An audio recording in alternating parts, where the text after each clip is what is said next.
bom dia! Mais um Questão de Direito, a sua qualificação profissional, o seu curso de Direito. Olha que coisa boa, à distância, você assiste do seu escritório, da sua imobiliária, da sua casa, do seu escritório, de onde você quiser, meia hora de conhecimento.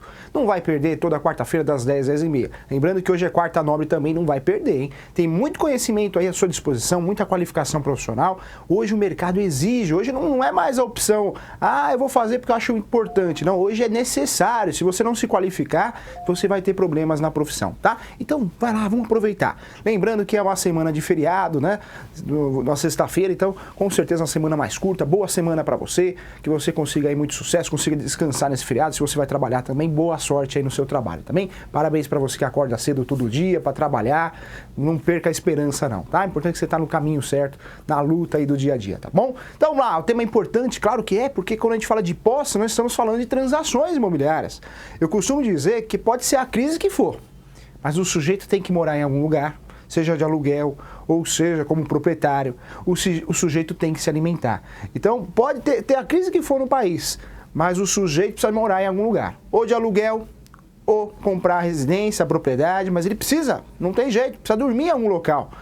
Diminuir a situação financeira, as condições financeiras, ele vai alocar num lugar menor, mas precisa morar também, precisa ter um local para poder realmente descansar. Então, é um mercado que é necessário, né? É um serviço essencial, eu costumo dizer, moradia, não tem jeito, tanto a moradia como a alimentação.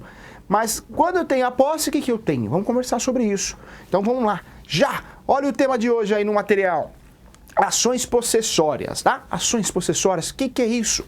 Quando eu tenho a posse, nós conversamos em outros programas também, que quando eu tenho a posse, no Brasil, eu tenho que ter o domínio. Professor, o que é domínio? Domínio é o registro. Você deve ter ouvido falar que só é dono quem registra. Como que funciona isso, professor? Quando eu falo de registro público, o seu imóvel, o Código Civil, ele trata desse assunto, acima de 30 salários mínimos, a escritura, o documento deve ser público, ou seja, deve ser feito, uma escritura pública deve ser feita no tabelião de notas.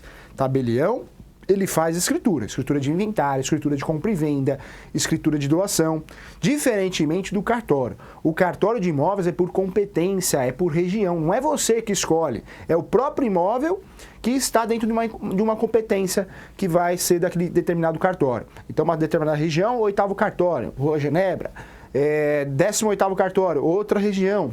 Então não é você que vai escolher. O tabelião sim, você tem vários tabeliões e você vai escolher dentro da sua cidade, dentro do seu município, você vai escolher o tabelião de notas para fazer a sua escritura pública. Por isso dizem que quem é oficial, dono do cartório de imóveis, realmente o cliente dele não tem como fugir, tem que ser lá, é por competência. Já o tabelião, vai aquele tabelião que trata bem seus clientes, que consegue realmente uma clientela maior, porque ele necessita dessa clientela, porque não é competência, você pode escolher qualquer escrevente para fazer a sua escritura pública. Dentro disso, eu quero te falar que nós temos a chamada matrícula. Matrícula após 1973. Antes de 1973, era conhecido como transcrição. Professor, o que é isso? É o documento, é o RG da propriedade. Toda propriedade tem um número de matrícula ou de transcrição antes de 73. Professor, mas a minha não tem o número de matrícula, então ela não tem registro. Mas com certeza, essa propriedade, se você fazer um levantamento anterior, né, um levantamento histórico, você vai encontrar algum registro, ou seja, a transcrição. Não tem matrícula, mas com certeza tem uma transcrição, tem a chamada área maior, fração ideal, alguma história tem que ter um registro em algum lugar. O que ocorreu muito em alguns estados, é a mudança de competência de cartório. Ou seja, aquele cartório que você foi procurar, que é a atual competência daquele bairro, daquele município, ele é a atual competência, mas de 20 anos para cá, 20 anos para trás era de outro cartório, o seu imóvel era de outro cartório, era de competência de outro cartório de imóveis. Então isso precisa ser investigado através de certidões, certidão vintenária, certidão de propriedade, certidão de transcrição, tá? Isso você consegue com facilidade nos cartórios de registro de imóveis. Hoje você consegue até pela internet solicitar e é entregue na sua casa, no seu escritório. Olha que interessante. Dentro do direito de propriedade, é importante a gente falar que posse, muitas vezes no Brasil, não é a mesma coisa que domínio. Domínio é o registro propriamente dito, é o seu nome, está lá no cartório de imóveis, naquela matrícula que eu te falei. Quando eu falo de escritura pública, quando eu falo de registro imobiliário, é importante falar do princípio da continuidade. todo o ato de compra e venda, divórcio tem que ser registrado, separação tem que ser registrado na matrícula. Todos os acontecimentos que ocorrem e realmente geram uma mudança de dono, de proprietário naquele imóvel, tem que registrar, tem que averbar lá na matrícula do imóvel. Então tem que mencionar essas informações. Ah, foi feito um inventário, tem que registrar esse inventário lá no documento, na matrícula. É importante ter essa sequência. Quando nós falamos de uso capião, é um título originário, é um título novo, né? Vai ser aberta uma matrícula nova. Nós temos duas formas de adquirir propriedade. Originária, que é através do uso capião, e existem várias ações de uso capião. Nós temos o extraordinário, o ordinário, o coletivo, o concessional. Temos aí o uso capião domiciliar, uma novidade, depois você verifica, é muito interessante esse uso capião domiciliar.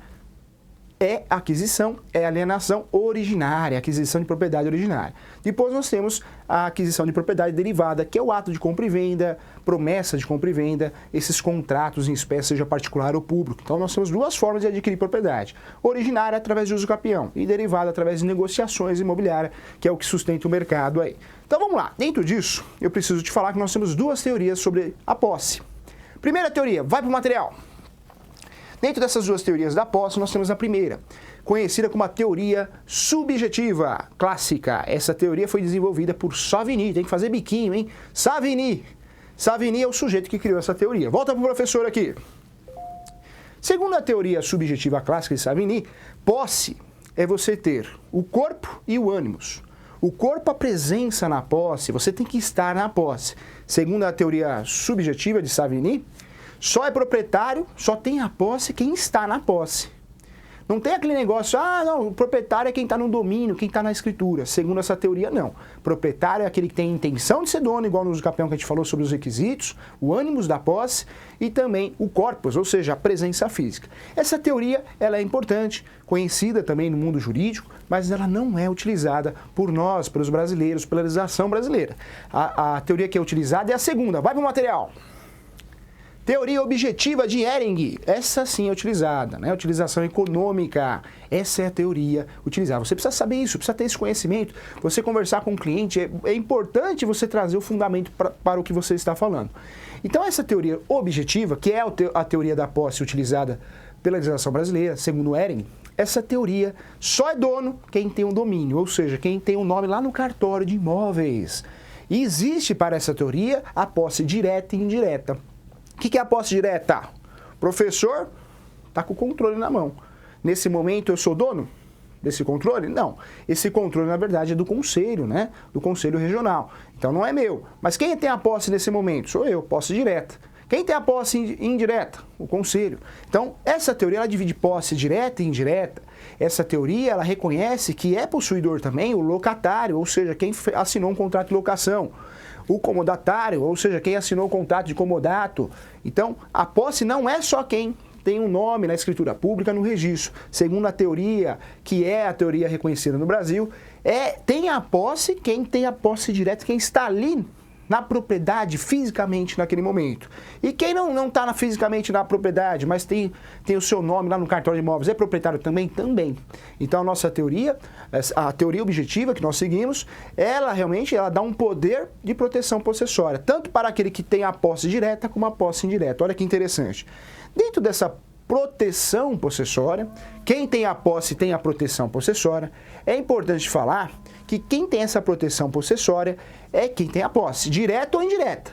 E como que funciona essa questão de proteção da posse?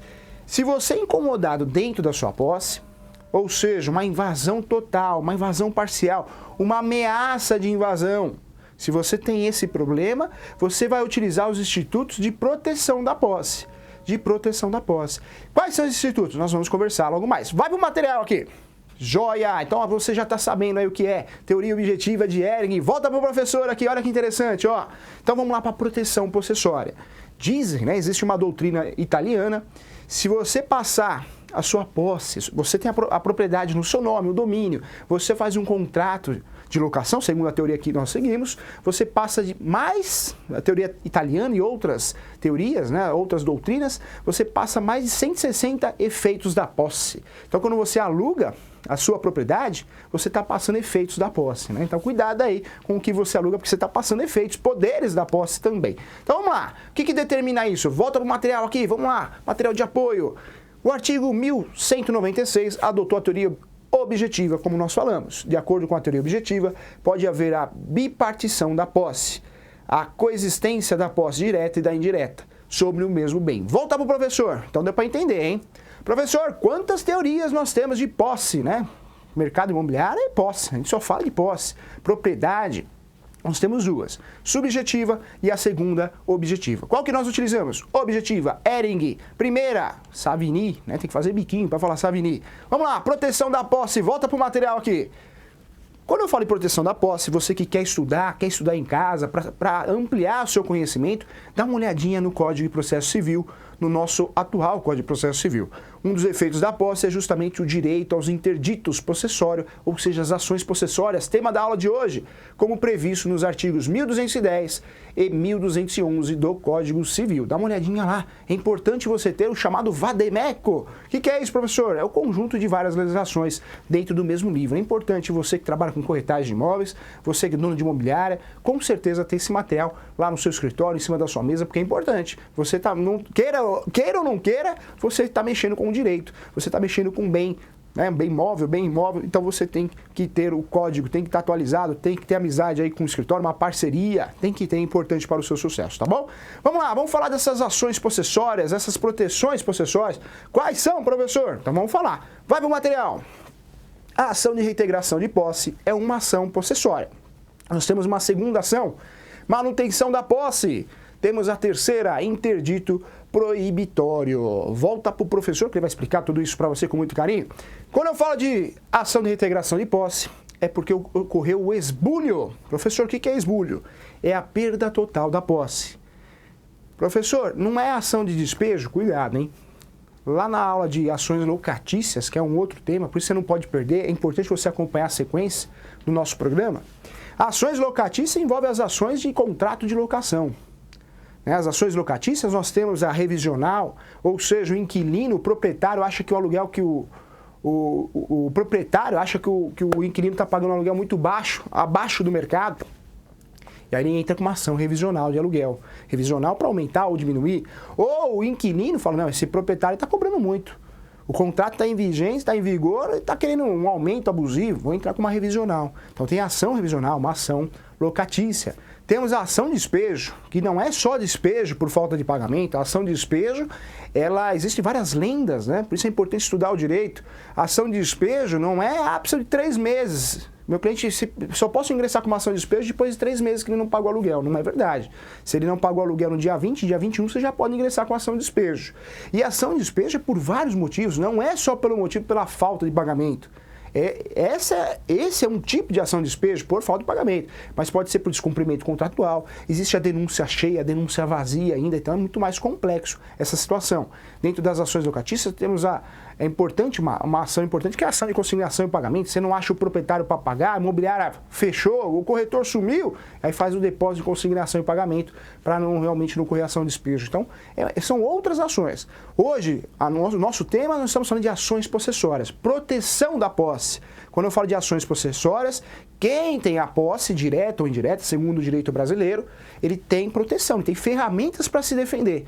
Então, a primeira é a reintegração de posse. Você é proprietário, né? Isso acontece muito, a gente escuta falar muito lá no direito rural, lá no interior, né? O sujeito invadiu minha fazenda, meu sítio, minha chácara, ingressa com uma ação de reintegração de posse. Reintegração de posse para conseguir a posse novamente, conseguir a posse de volta, porque ocorreu a perda total, ou seja, o esbulho, a perda total da posse. Não é a ameaça, nem a perda parcial, é a total. Então é a ação de reintegração de posse. Despejo é quando tem contrato de locação, aí eu falo de despejo. Quando não existe um contrato de locação, esquece despejo, não tem que falar nessa ação de despejo, não. Eu tenho que falar na ação de reintegração de posse. E professor, se for um contrato de comodato, é a ação de reintegração de posse. Comodato é um empréstimo gratuito. Ah, professor, é importante fazer um contrato, eu emprestei meu imóvel para o meu cunhado, ele está desempregado. É importante fazer um contrato com o contrato? Com certeza. Porque se ele não devolver a propriedade, você consegue ingressar com uma ação que chama reintegração de posse, porque é essa ação que realmente é a medida cabível, a medida utilizada para a ação de reintegração de posse. Então, reintegração de posse contra comodato. É importante você saber quando ocorre esbulho. Nós temos uma segunda medida judicial, que é a manutenção de posse. Manutenção de posse, não houve a perda total, mas a perda parcial. Conhecido, né? E aí tem muita gente que complica, tem doutrinador que fala sobre isso 5, 6 páginas. Então a gente está resumindo aqui, olha que coisa gostosa de aprender de forma didática aí. Quando eu falo de manutenção da posse, eu estou falando da turbação, é a perda parcial da posse. Esbulho, total, perda total. Turbação, a perda parcial. Só que muda a ação. Então vamos dizer que você tem uma fazenda, não perdeu a fazenda inteira, o sítio, a casa. Perdeu só parte do terreno, é turbação. E aí a ação manutenção de posse. Olha que interessante, manutenção de posse e manutenção da posse, como alguns doutrinadores utilizam também, tá? Esse é o nome correto da ação. Professor, acontece isso, claro, principalmente nas casas litorâneas, né? Você compra a casa de praia é um barato, né? O sujeito compra a casa na praia, primeiro ano ele vai todo final de semana, feriado, segundo ano ele vai uma vez por mês.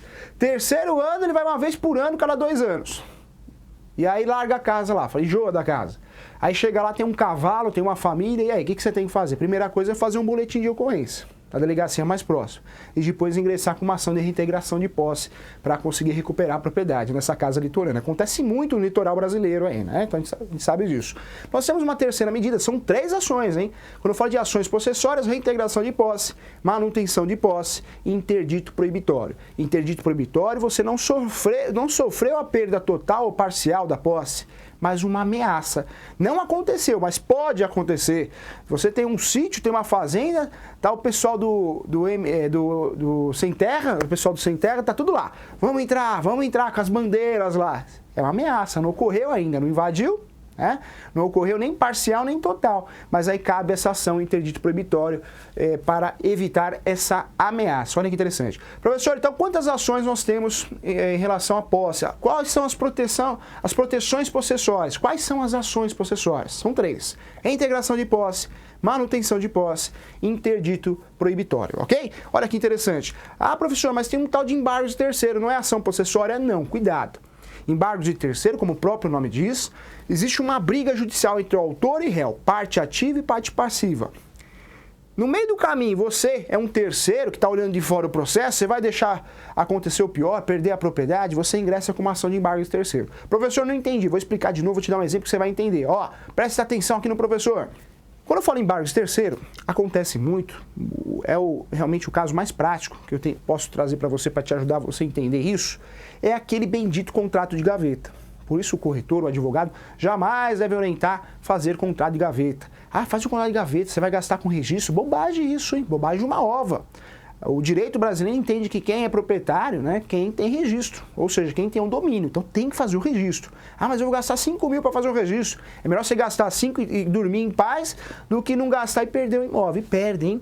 Muita gente faz o contrato de gaveta, aquele contratinho de gaveta para não levar registro, para não fazer escritura pública, que não é só fazer escritura pública, hein? Você tem que levar registro lá no cartório de imóveis competente, tem que registrar esse ato de compra e venda e essa escritura pública.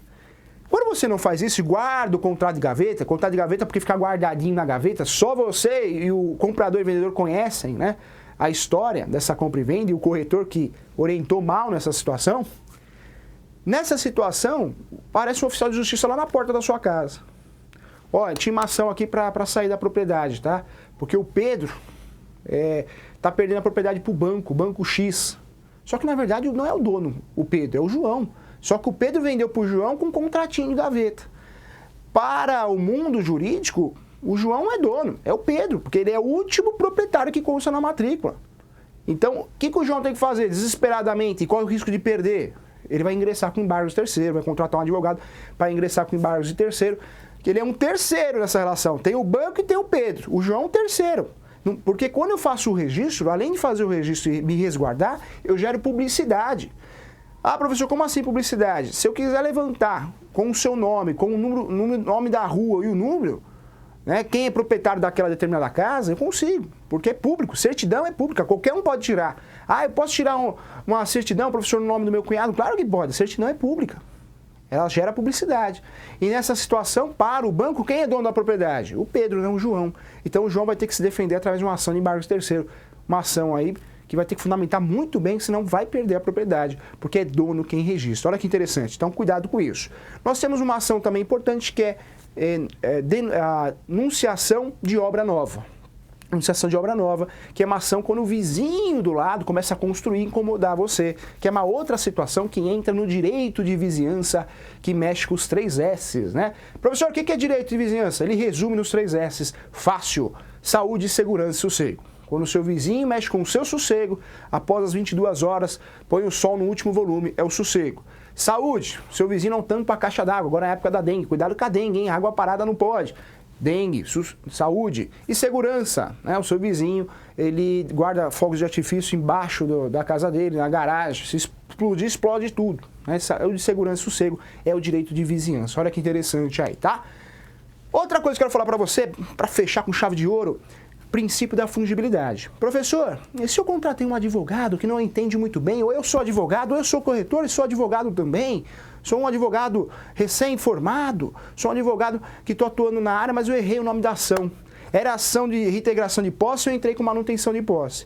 O juiz vai fechar os olhos e vai aplicar o princípio da fungibilidade. Porque o caso é urgente, é uma proteção possessória. Então, se você errou a ação, ele fecha os olhos e vai aproveitar a ação, mesmo que a ação não seja a ação correta. Porque são 3, cada uma na sua situação. Mas se você errar, ele vai aplicar isso. Isso ocorre também nas liminares, né? Você imagina aquela situação onde o advogado, ele ingressa com uma ação, fazendo uma medida cautelar, e na verdade não era uma medida cautelar, era uma antecipação de tutela. Antecipação de tutela, eu antecipo o pedido. Medida cautelar não é o pedido propriamente dito, mas eu protejo o pedido. Você imagina um advogado que erra esses fundamentos. Quando a gente fala de tutela de urgência, tem 2, está na aula aí, dá uma olhadinha na aula anterior, você vai achar. Quando eu falo de tutela de urgência, existe a antecipação de tutela e a medida cautelar. Quando o advogado erra também, o que o juiz faz? Fecha o olho e aplica também a fungibilidade. Porque o que acontece? Já pensou? Doutor, meu filho meu marido vai morrer em 24 horas se não fizer a cirurgia. Aí vai o advogado e erra o instrumento processual. Se o juiz não aplicar o princípio da fungibilidade, pedir para emendar, para consertar, o que vai acontecer? Vai puxar o pé dele, vai morrer, vai puxar o pé do juiz, né? Então não vai correr esse risco, então. Então aplica o princípio da fungibilidade, tá? Olha que interessante, que tema importante. Professor, qual que é a competência das ações possessórias? Então vai para o material. Onde que está a competência? Tendo por objeto coisa móvel, é outra coisa, né? A ação possessória deve ser ajuizada no foro, ou foro, que é a mesma coisa, do domicílio do réu. Quando é bem imóvel, sempre o domicílio do imóvel, tá? Tá lá no artigo 95 do Código de Processo Civil. Lembrando que o Código de Processo Civil, agora teremos um novo Código de Processo Civil, já tem uma palestra aí à sua disposição no ponto de partida e vamos trazer esse tema importante também no nosso Questão Direito, tá bom? Olha que interessante. Chega um grande momento que eu gosto muito, que é a questão X. Roda a vinheta!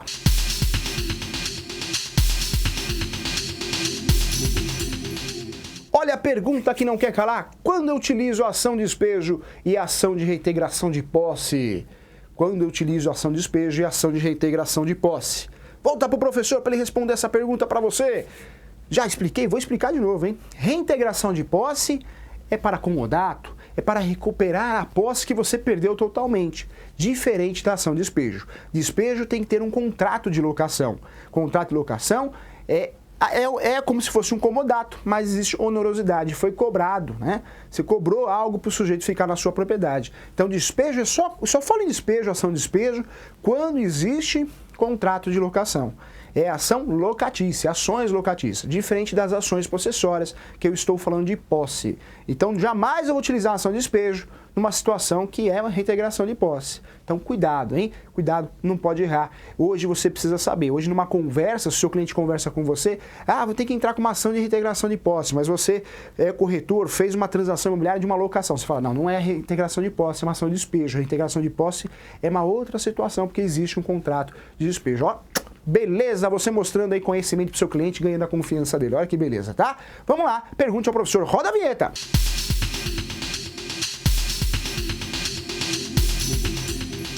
Vamos lá, momento importante, é um momento que temos a oportunidade de conversar, olha que interessante, não vai perder esse momento especial, tá?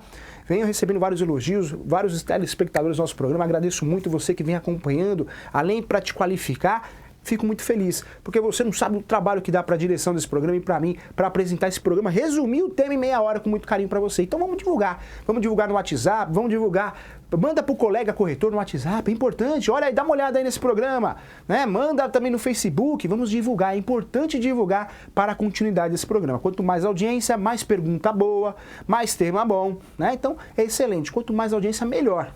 É de forma gratuita e espontânea que eu estou aqui, com muito prazer para te ajudar com o apoio aqui dessa direção, essa boa direção e do presidente Viana, tá bom? Então vamos lá. Primeira pergunta, hein? Essa boa, ó, do Rio de Janeiro, olha que bacana. Marcelo Souza, Rio de Janeiro, um grande abraço para você, Marcelo, Rio de Janeiro, hein? Bacana. Eu tenho um apartamento com um contrato de gaveta. Posso dizer que eu não sou o dono deste imóvel? Bacana, Marcelo, vamos conversar aqui. Vem cá, a sua pergunta vai servir para os colegas também. Marcelo, eu sei que se você tem um contrato de gaveta, você fala, não, eu sou o dono, comprei. Mas isso, perante aos olhos jurídicos, né, ao mundo jurídico, só é dono da propriedade quem tem um registro. Ah, professor, você está me assustando falar assim. Não, eu preciso ser sincero com você. Só é dono, só tem realmente uma proteção em relação à sua propriedade quem tem um registro lá no cartório de imóveis. Sabemos que na prática, muita gente, o brasileiro tem esse costume de fazer contrato de gaveta, por vários motivos. Primeiro porque a documentação está enrolada. A documentação deveria ser feito um inventário, só que o inventário morreu um monte de gente, não acho os herdeiros, e aí um dos herdeiros acaba vendendo. Ou outra coisa que ocorre também, não vou registrar para economizar esse valor, porque eu não tenho dinheiro para gastar lá no cartório de imóveis. Então os motivos são esses, a maioria dos motivos. Mas é importante você saber que você tem que ir atrás desse registro, é importante para a sua segurança. Esse contrato de gaveta, numa eventual ação contra o último proprietário, você vai ingressar com uma ação de embargos de terceiro. É uma ação, não deixa de ser uma proteção. Mas se você tem a posse no seu nome, você tem direito às ações possessórias, que é uma proteção muito bem vista, né? Está seguindo aí o princípio da função social da propriedade.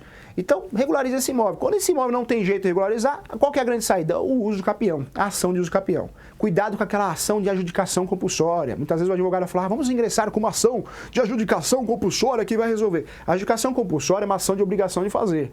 E ela é uma ação traiçoeira muitas vezes, porque você ingressa com uma ação, com esse contratinho de gaveta, você ingressa com a ação de adjudicação compulsória. Consegue êxito na ação, a procedência da ação, mas depois não consegue registro. Então a melhor ação para regularizar um imóvel muito enrolado é a ação de uso capião. Aí precisa analisar qual uso capião, se você está mais de 15 anos na posse, se tem título de boa-fé, formal de partilha, esse contrato mesmo, então você tem, dá para ingressar com uma ação de uso capião extraordinário e cai de 15 para 10 anos. Uso capião extraordinário é o uso capião do Timaya, pode tudo, assiste lá no nosso programa Ação de Uso Capião, que você vai entender o que eu estou falando e vai te ajudar, tá bom? Um grande abraço aí, obrigado pela pergunta, excelente pergunta, hein? Vamos lá, outra pergunta também do nosso Marcelo, então, Marcelo de novo aqui, bacana, Marcelo. Professor Júlio, tenho aprendido muito com as suas aulas. Terminei o curso de TTI no Rio de Janeiro e terei que ingressar no mercado. Tenho certeza que com o conteúdo das suas aulas estarei muito mais preparado para operar. Muito obrigado, um elogio. Ô Marcelo, agradeço muito, né? Infelizmente na vida é difícil a gente receber elogio, a gente recebe muitas críticas, né? Então fico muito feliz por esse elogio aqui no programa mesmo. E a direção por ter mandado aqui, a gente fica feliz aí, renova, com certeza, né? Como diz o Silvio Santos, o ser humano critica muito. Tinha um careca e esse careca ele era filósofo, ele era professor, ele era formado em contabilidade, só que todo mundo chamava ele de careca na rua. Então ele tinha 15 profissões, era bom em tudo que fazia, mas todo mundo chamava ele. Quando eu procurar ele, você conhece o professor de filosofia? Você conhece o contador? Não, não conheço não. Se alguém fosse perguntar, você conhece o careca? Mora na rua, no número 32. Então, é importante isso. Fico muito feliz, tá? Sucesso, boa semana para todos. Agradeço quem acompanha. Vamos divulgar esse programa. É a chave do sucesso aí, realmente, para nós, porque quanto mais você divulgar o programa, mais audiência, mais pergunta boa e mais sugestão. Um grande abraço do professor Júlio. Bom final de semana, boa semana. Tem feriado, hein? Tchau, fui!